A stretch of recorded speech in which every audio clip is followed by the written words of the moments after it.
Baik teman-teman, mata kuliah bimbingan dan konseling pada kesempatan kali ini kita akan membahas tentang bidang pelayanan bimbingan dan konseling. Nah, bidang pelayanan bimbingan dan konseling ini sendiri terbagi menjadi beberapa bagian. Yang pertama yaitu bidang akademik, pribadi, sosial, karir, dan bidang keluarga.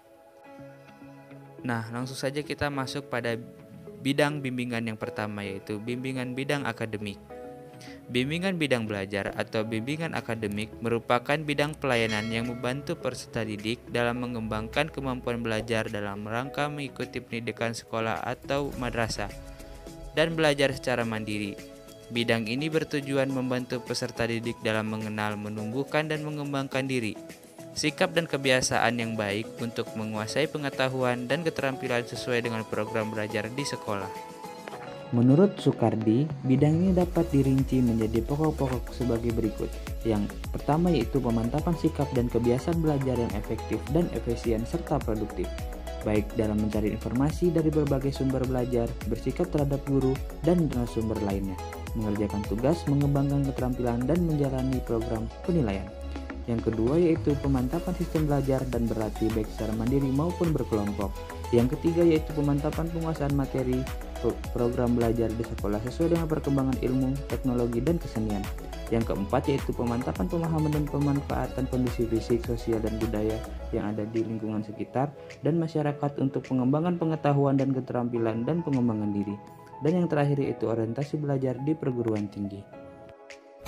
Bimbingan bidang pribadi merupakan jenis bimbingan yang membantu peserta didik dalam memahami, menilai, dan mengembangkan potensi dan kecakapan, bakat dan minat, serta kondisi sesuai dengan karakteristik kepribadian dan kebutuhan dirinya secara realistik, serta memantau peserta didik, mengenal, menemukan, dan mengembangkan pribadi yang beriman dan bertakwa kepada Yang Maha Esa. Menurut Soekardi 2008, bidang ini dapat dirinci menjadi pokok-pokok berikut. Yang pertama, pemantapan sikap dan kebiasaan serta pengembangan wawasan dalam beriman dan bertakwa kepada Tuhan Yang Maha Esa. Yang kedua, pemantapan pemahaman tentang kekuatan diri dan pengembangannya untuk kegiatan-kegiatan yang kreatif dan produktif, baik dalam kehidupan sehari-hari maupun untuk peranannya di masa depan. Yang ketiga, pemantapan pemahaman tentang bakat dan minat pribadi serta penyaluran dan pengembangannya melalui kegiatan-kegiatan yang kreatif dan produktif. Yang keempat, pemantapan pemahaman tentang kelemahan diri dan usaha-usaha penanggulangannya. Yang kelima, pemantapan dalam perencanaan dan penyelenggaraan hidup sehat, baik secara rohani maupun jasmani. Yang keenam, pemantapan kemampuan mengarahkan diri sesuai dengan keputusan yang telah diambilnya. Dan yang terakhir, pemantapan kemampuan mengambil keputusan. Bimbingan bidang sosial.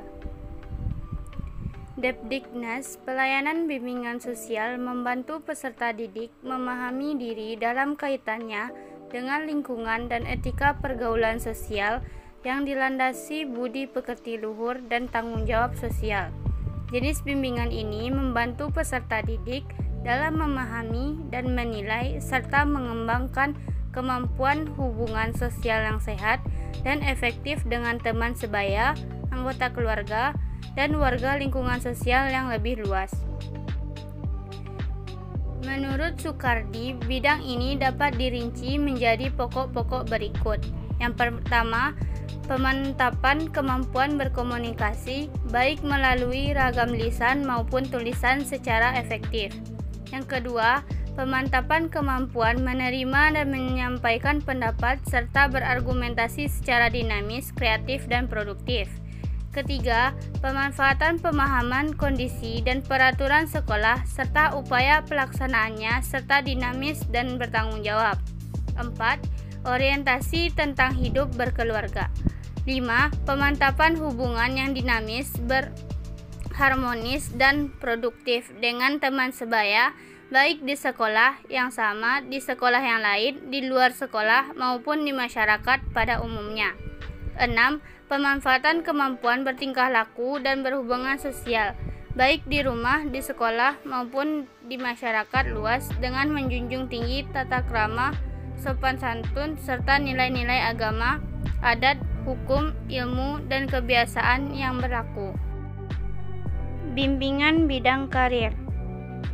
Menurut Yusuf, bimbingan karir yaitu bimbingan untuk membantu siswa dalam perencanaan, pengembangan, dan pemecahan masalah-masalah karir, seperti pemahaman kondisi dan kemampuan diri, pemahaman kondisi lingkungan, perencanaan dan pengembangan karir, penyesuaian pekerjaan, dan pemecahan masalah-masalah karir yang dihadapi. Dari uraian di atas, dapat disimpulkan bahwa bimbingan karir merupakan upaya bantuan terhadap individu agar dapat mengenal dan memahami dirinya, mengenal dunia kerjanya, mengembangkan masa depannya yang sesuai dengan bentuk kehidupannya yang diharapkan. Lebih lanjut, dengan layanan bimbingan karir, individu mampu menentukan dan mengambil keputusan secara tepat dan bertanggung jawab atas keputusan yang diambil sehingga mereka mampu mewujudkan dirinya secara bermakna. Menurut Soekardi, bidang ini dapat dirinci menjadi pokok-pokok. Yang pertama, pemantapan pemahaman diri berkenaan dengan kecenderungan karir yang hendak dikembangkan. Yang kedua, pemantapan orientasi dan informasi karir pada umumnya, khususnya karir yang dikembangkan. Yang ketiga, orientasi dan informasi terhadap dunia kerja dan usaha memperoleh penghasilan untuk memenuhi kebutuhan hidup. Yang keempat, orientasi dan informasi terhadap pendidikan yang lebih tinggi, khususnya sesuai dengan karir yang hendak dikembangkan. Bimbingan bidang keluarga. Lumumba Lubis menyatakan bahwa konseling keluarga sebagai suatu proses interaktif yang berupaya membantu keluarga memperoleh keseimbangan homeostatis atau kemampuan mempertahankan keluarga dalam keadaan seimbang, sehingga anggota keluarga dapat merasakan nyaman.